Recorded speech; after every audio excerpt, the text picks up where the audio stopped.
update. Wee! House tour. Magpapa-house tour tayo.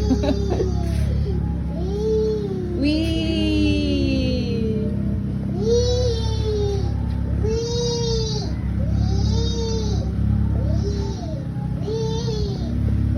So, sa second floor namin is purong metal.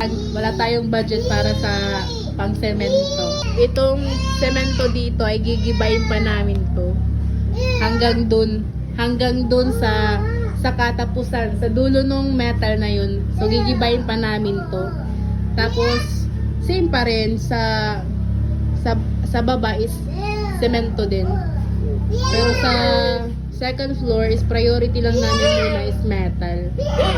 Actually, ito yung lumang bahay ng nabili naming lupa. Ano nga year kita nakapatinto na? 2016. So year 2016, nakabili kami ng bahay. Yun yung bahay namin ngayon. Tapos, yung may-ari naman is isa lang siya, wala siyang asawa na at wala siyang anak.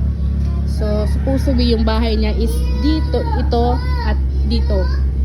Tapos, yung binenta sa amin ito.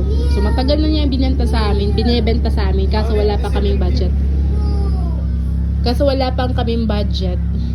Tapos, pero, while hindi pa namin to binibili, rinirentahan pa rin namin. Kasi syempre, yung may-ari nito is matanda na, tapos wala siyang hanap buhay. So, yung pinagkakakitaan na lang niya is yung renta namin dito. Tapos, yung bahay niya is dito. Dito.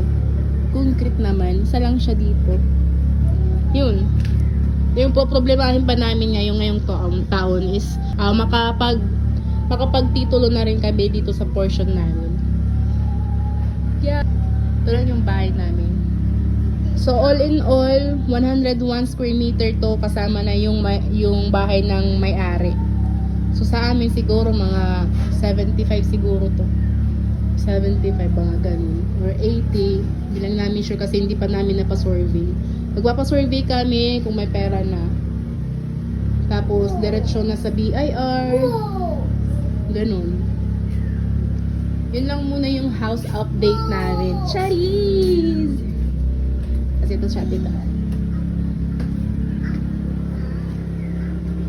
Ito.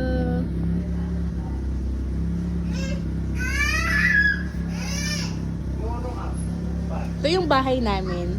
Actually, ito yung bahay namin. Tapos gigibayin namin yan. As in, wala nang bahay dyan. Kumbaga, magiging bakanteng lote na yan. Kasi ito na yung pinakabahay lang namin. So, yung pader namin, itong yung pader, yung gigibayin namin to. Tapos, dyan sa dulo na yan. Ganon.